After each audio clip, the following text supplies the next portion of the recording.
我就问医生有没有除了呼吸机以外的办法，医生说也有啊，你就戒烟戒酒加减肥，多吃蔬菜不熬夜。我说你想让我买呼吸机可以直说啊。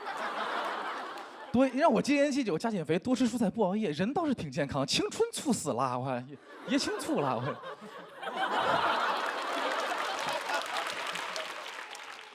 当然了，我也在想别的办法。网上有卖那个止鼾手环的，它的工作原理就是睡觉之前戴上，睡着之后它电你，你打不打呼噜它都电你，甚至我没打呼噜，睡着睡着啪一下，就是这个产品有大智慧，朋友们，这个产品看透了事情的本质。想要不打呼噜，最好的办法就是不要睡觉。